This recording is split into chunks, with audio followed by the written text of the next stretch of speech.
The hangar erupted the moment Victoria Hale stepped out of her black sedan. A $38 million charter was grounded. The pilot was gone, and no one could give her a straight answer. She turned her fury on the quietest man in the room, Liam Carter, a mechanic with oil-stained coveralls and a wrench still in his hand.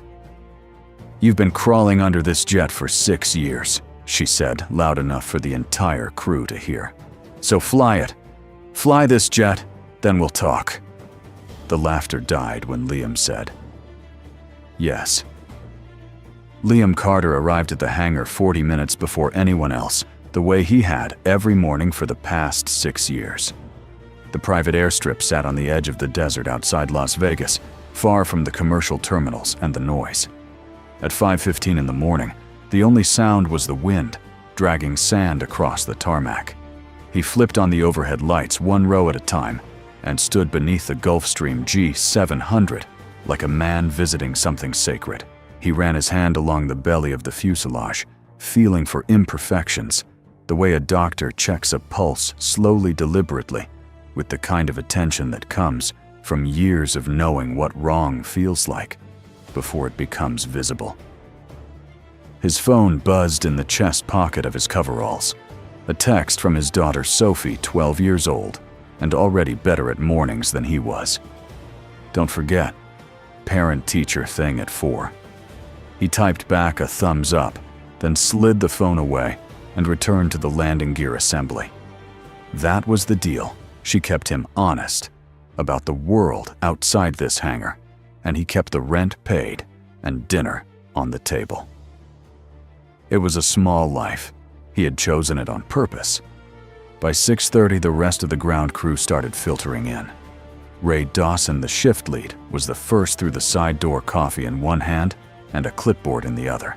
He was a stocky man in his 50s, with a voice that carried across concrete, and he had known Liam longer than anyone on the team. Not well. Liam didn't allow that, but long enough to understand that the quiet wasn't emptiness. It was a wall. Ray nodded at him. Liam nodded back. That was their language, and it had worked fine for 6 years.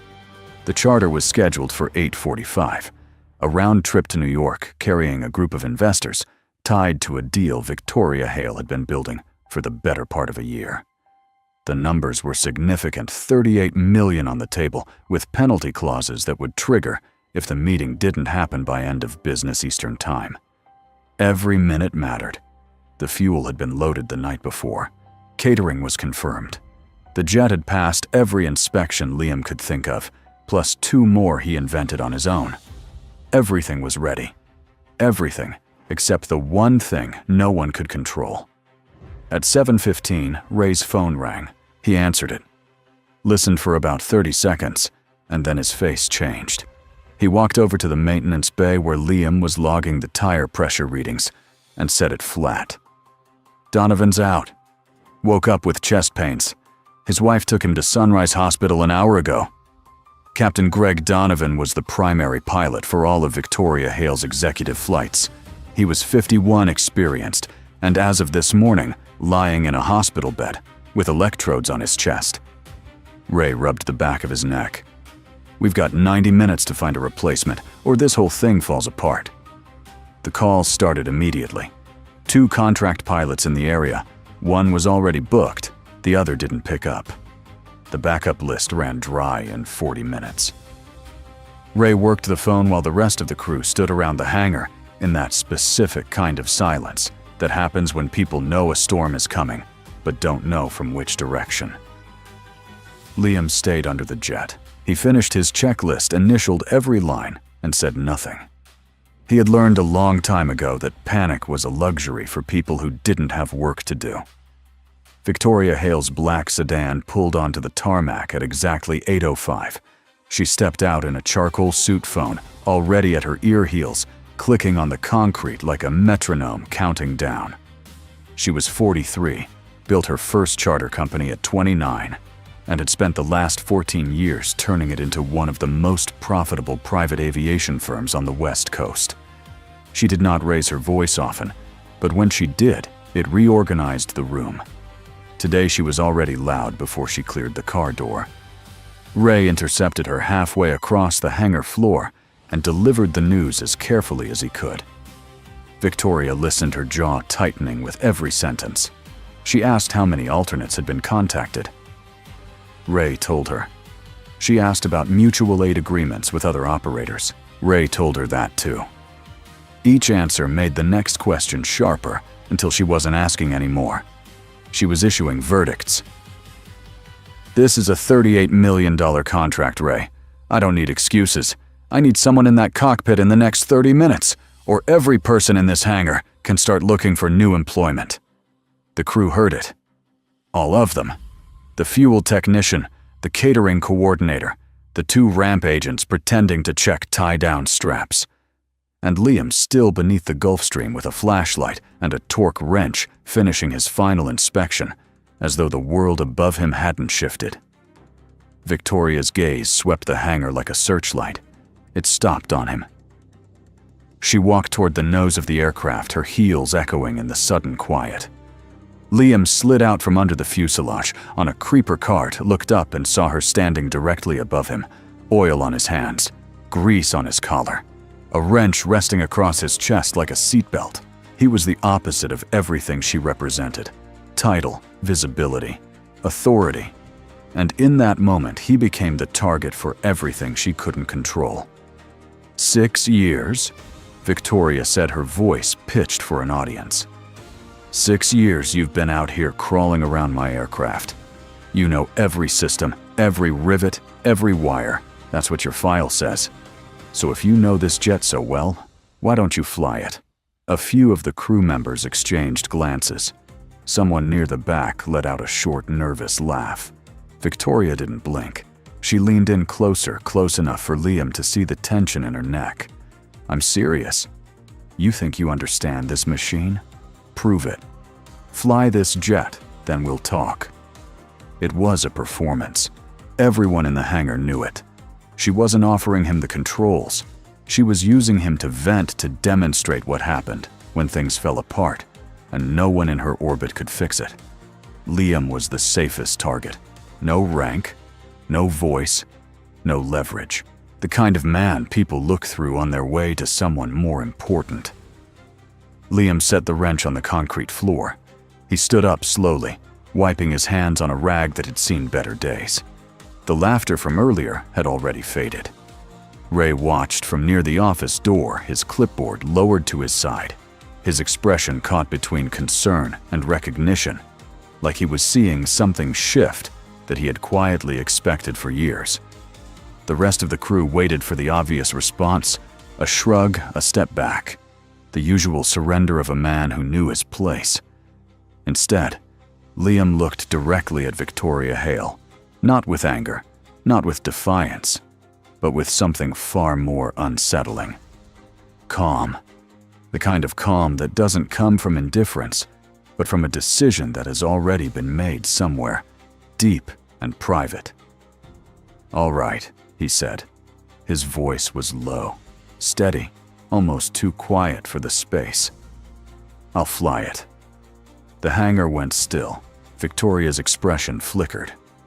Loss of composure is perhaps too strong. It was more like a crack in a mask she didn't realize she was wearing. She had expected silence or shame. She had not expected agreement. Ray stepped forward. Liam, you don't have to do this. It was the closest thing to protection anyone in that building had ever offered him. Liam looked at Ray the way a man looks at an old friend, right before doing something that can't be taken back. Yeah, he said. I do. He turned toward the Gulfstream's forward stairs, still in his oil-stained coveralls, and began to climb. Behind him, no one moved. No one spoke. And for the first time in 6 years, every single person in that hangar was looking at Liam Carter. The cockpit of the Gulfstream G700 was cold. The air conditioning had been running since pre-flight prep, and the leather seats held that refrigerated stillness that makes everything feel preserved, untouched, waiting. Liam lowered himself into the left seat, the captain's seat, and for a moment, he just sat there. His hands rested on his knees, palms down, fingers still carrying traces of hydraulic fluid. The instrument panel stretched out in front of him, like a language he hadn't spoken aloud in years, but had never stopped dreaming in. Every gauge, every switch, every digital readout on the integrated avionics suite was exactly where his memory said it would be. Not because he had studied this cockpit, because he had lived inside cockpits like it in another life, under a different name on a different roster. Down on the hangar floor, Victoria Hale stood with her arms crossed, watching the forward stairs, as though she expected Liam to come back down at any second. Ray Dawson was already on his phone, speaking in low, urgent tones to the FAA compliance liaison. The legal question was simple and brutal. A mechanic with no current commercial pilot certification could not legally operate a charter flight carrying passengers. It didn't matter what he knew, it didn't matter what he could do. If the paperwork didn't exist, the flight didn't exist. Ray covered the phone's microphone and called up to the cockpit door. "Liam, we've got a regulatory wall here. You can't carry passengers without a valid ATP certificate. This isn't about skill, it's federal law." Liam's voice came back down the stairs, calm and without hesitation. "Check my full name in the FAA registry. Liam James Carter. The certificate is current." Ray blinked. He turned to one of the operations staff near the office and told him to pull it up. The room shifted into a different kind of tension, not the chaos of a canceled flight, but the quiet friction of something that didn't fit the story everyone had agreed on. Victoria uncrossed her arms. She didn't say anything, but her eyes moved from the cockpit door to Ray and back again with the sharpness of someone recalculating. It took less than 4 minutes. The operations coordinator came back from the office with a printout and handed it to Ray without a word. Ray read it twice. Then he looked up at the cockpit the way a man looks at a locked door he just realized was never locked at all.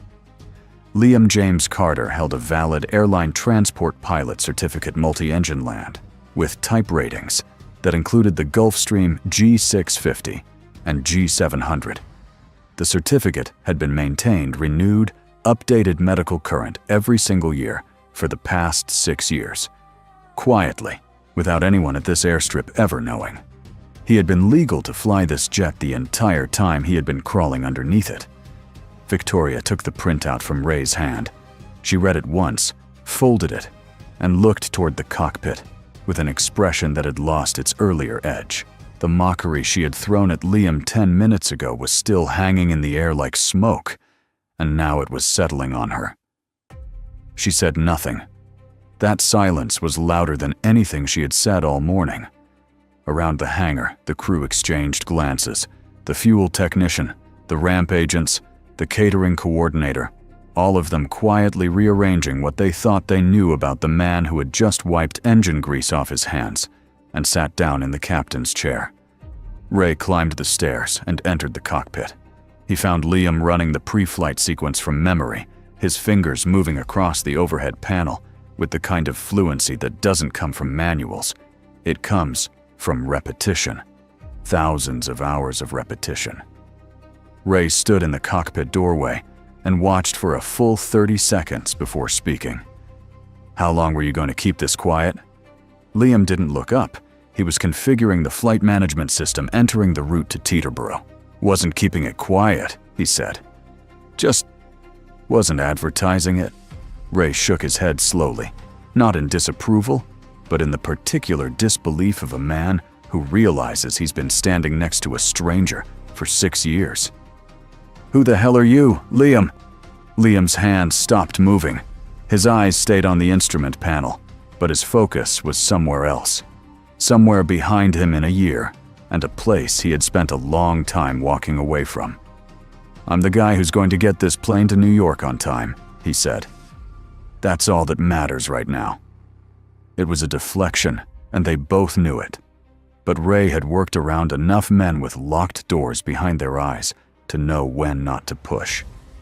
He nodded, once pulled the cockpit door shut behind him, and went back down to the hangar to manage a crew that no longer understood the chain of command. Marcus Webb, the co-pilot who had been assigned to support Donovan on the charter, arrived at 8:20. He was 34 lean and carried himself with the particular confidence of a man who had never had to prove anything to anyone outside of a simulator. When Ray told him the situation, Webb looked at the cockpit stairs and then back at Ray as if waiting for the correction. "The mechanic," he said flatly. Ray handed him the FAA printout.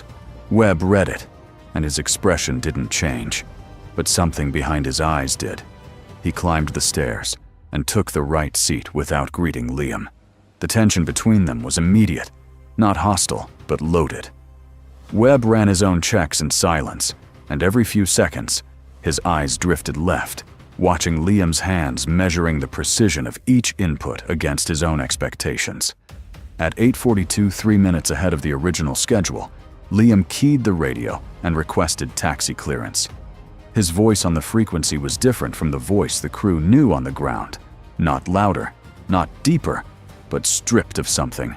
The hesitation was gone. The deference was gone. What came through the radio was pure procedure, clean, and practiced the kind of communication that air traffic controllers hear from pilots with 10,000 hours and immediately trust. Webb noticed it. He adjusted his posture in the right seat, straightening slightly the way a man does when he realizes the person next to him outranks him in ways that don't show on a badge. The Gulfstream rolled out of the hangar and onto the taxiway under a sky that was just beginning to heat. Inside the hangar, the crew watched through the open doors. Victoria stood apart from them, near the nose of the space where the jet had been parked. Minutes ago, her phone lowered to her side for the first time all morning. She was watching the aircraft move with an expression that wasn't anger anymore. It was something closer to confrontation, not with Liam, but with herself. She had chosen him as a target because he looked like the weakest person in the room. Now the weakest person in the room was taxiing her $38 million asset toward the runway with the steady hand of someone who had done this 1,000 times before. Liam lined up on runway. 25 set the brakes and brought the engines to takeoff thrust. The Rolls-Royce Pearl 700 spooled up with a sound that filled the cockpit like a second heartbeat. Webb called out the speeds. V1, rotate. And Liam pulled back on the side stick with a motion so smooth it barely looked like motion at all. The nose lifted. The wheels left the ground. The desert dropped away beneath them, and the Gulfstream climbed into the morning sky at a rate and angle that told Webb everything he needed to know. This wasn't a mechanic who had memorized a checklist. This was a pilot. A real one. The kind that gets built, not trained. As they passed through 12,000 feet, Webb finally spoke. "Where did you fly before this?" Liam kept his eyes on the instruments, watching the autopilot engage and the aircraft settle into its climb profile. "Edwards," he said, and then added nothing. Edwards Air Force Base, the birthplace of American test aviation, where the fastest and most dangerous aircraft in the country are pushed past their limits by pilots, selected for one reason: they don't break under pressure. Webb let the words sit in the cockpit like a stone dropped into still water. He didn't ask a follow-up. He didn't need to. Back on the ground, Ray Dawson was already on the phone with the company's operations director, walking through the legal and logistical reality of what had just happened. But Victoria had moved to the office at the back of the hangar, and she had pulled Liam's personnel file, the full one, not the summary sheet that HR keeps on top. What she found beneath 6 years of maintenance logs and equipment certifications was a second life compressed into military service records and a separation document that told a story no one in this building had ever asked to hear.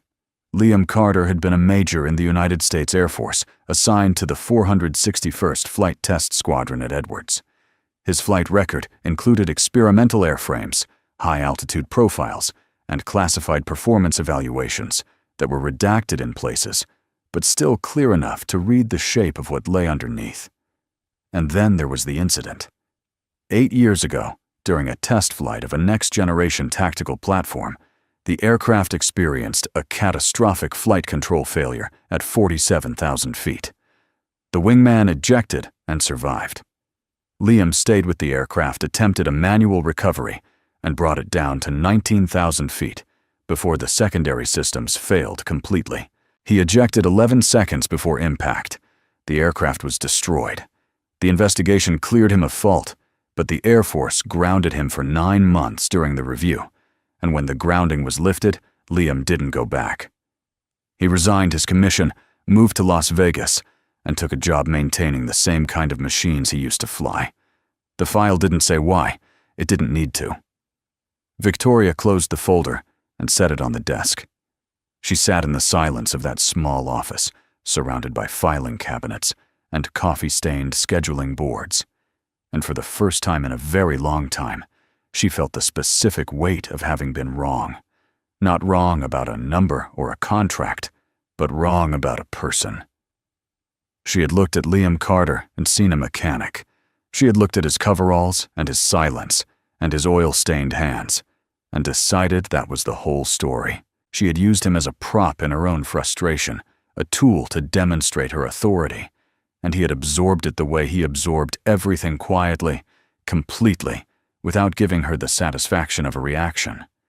And now he was at 39,000 feet, flying her jet with a precision she had never once asked about, because she had never once thought to ask. Somewhere over western Kansas at cruise altitude, Liam felt it. Not turbulence. The sky was clean. The ride smoothed the system's nominal. What he felt was internal. A pressure behind his sternum that had nothing to do with cabin altitude, and everything to do with the last time he had sat in a cockpit, at this speed, at this height, with this much silence around him. The memory didn't come as a flashback. It came as a sensation, the feeling of the stick going dead in his hand, the sudden absence of feedback, the moment when the machine stopped being a partner and became a coffin. His fingers tightened on the armrest. His breathing changed, not visibly, not enough for Webb to notice, but enough for Liam to know that the thing he had buried under 6 years of maintenance logs and quiet mornings and parent-teacher conferences was still alive, still waiting. He thought about Sophie, 12 years old, sitting in a classroom right now expecting him at 4 o'clock. He thought about the promise he had made to himself the day he left Edwards, that he would never again put himself in a position where his daughter might get a phone call instead of a father coming home. And here he was, 39,000 feet above the ground, breaking that promise, with both hands on the controls. The fear wasn't about the aircraft. The Gulfstream was stable, healthy, perfectly maintained. He had made sure of that himself. The fear was about what it meant to be here, to be back in this seat, to have chosen in front of everyone to become the man he had spent 6 years trying to disappear. Webb glanced at him. "You good?" Liam released his grip on the armrest. He looked at the horizon line on the primary flight display, steady, level, unwavering, and made a decision that had nothing to do with altitude or airspeed. "Yeah," he said, "I'm good."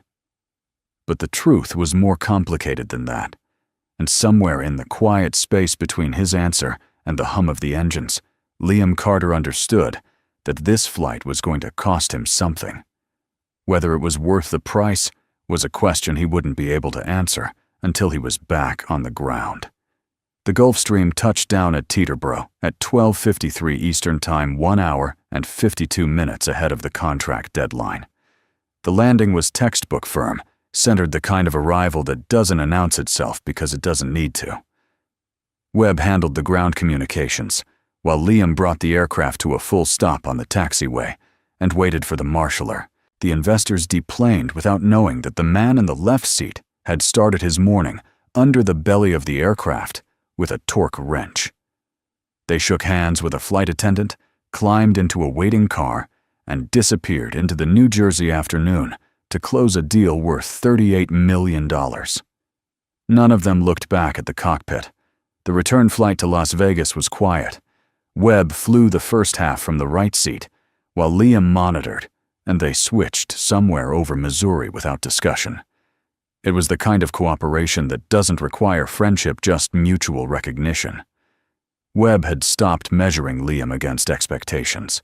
Somewhere between takeoff and landing, the co-pilot had simply accepted that the man next to him belonged in that seat, and everything else was a question for another day. When they began their descent into the desert, the sun was already dropping toward the western ridgeline, painting the sand in shades of copper. Liam brought the Gulfstream back into the hangar at 3:47 Pacific time.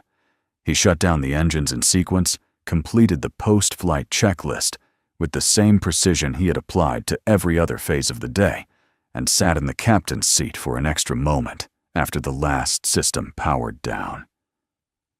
The cockpit was silent again, not the cold, waiting silence of the morning, but something heavier. The silence of a man who has just reopened a door he sealed shut years ago and doesn't yet know whether to walk through it or close it again.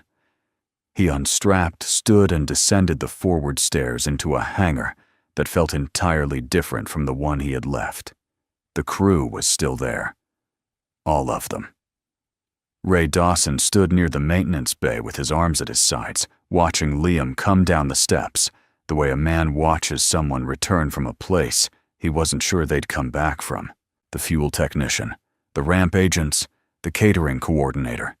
They had all stayed past their shifts, not because anyone told them to, because something had happened in this building that morning that none of them fully understood, and they needed to see how it ended. Victoria Hale was standing at the center of the hangar floor, exactly where she had stood when she issued her challenge 8 hours ago. But nothing else about her was the same. She had read the file.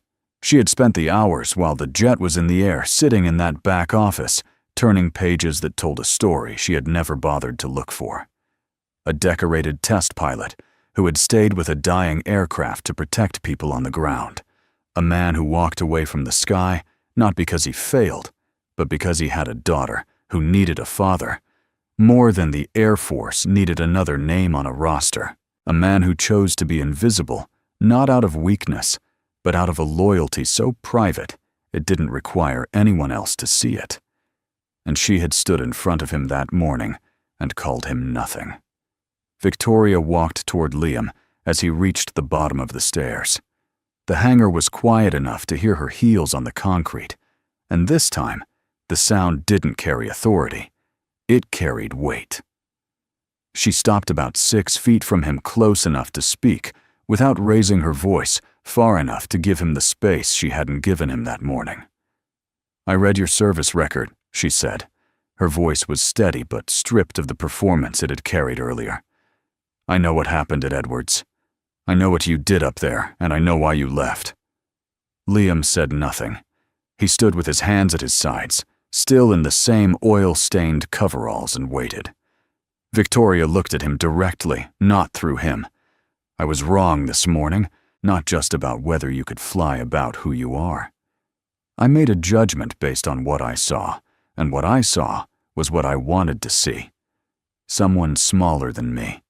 Someone I could use to make myself feel like I was still in control." She didn't soften the words. She didn't wrap them in qualifications or corporate language. She said them plainly in front of every person who had heard her say the opposite that morning. "I'd like to offer you a position as chief pilot of this operation. Full authority over flight operations, crew scheduling, aircraft selection. The role is yours if you want it." The crew shifted.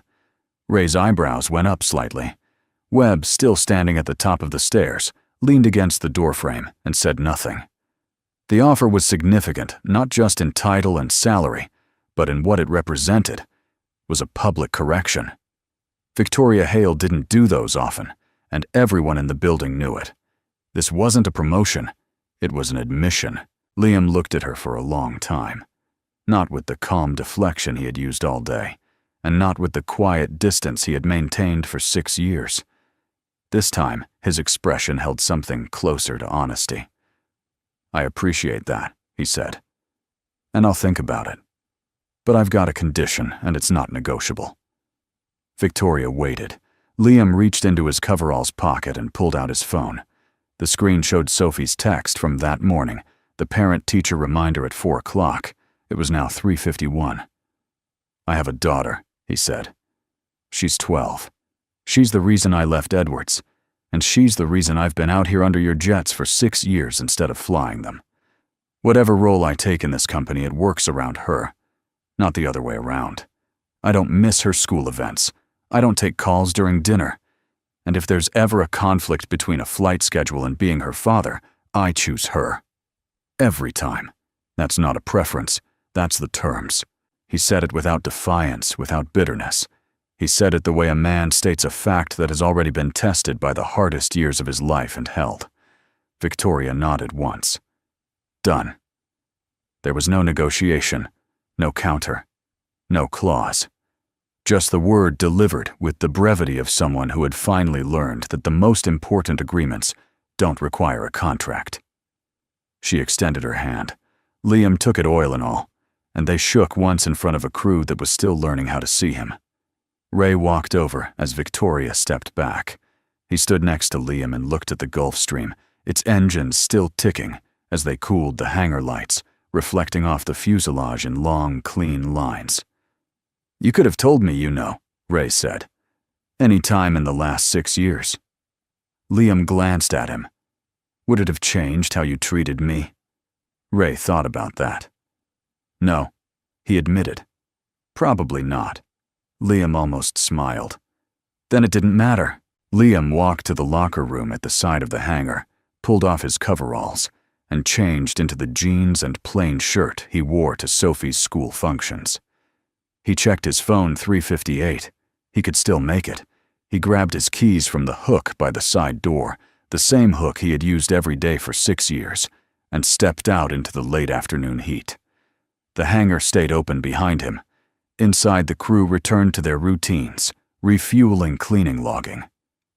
Victoria remained for a few minutes longer, standing near the spot where she had humiliated a man that morning and been corrected by his silence.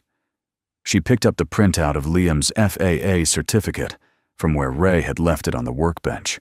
She folded it once and placed it in her jacket pocket.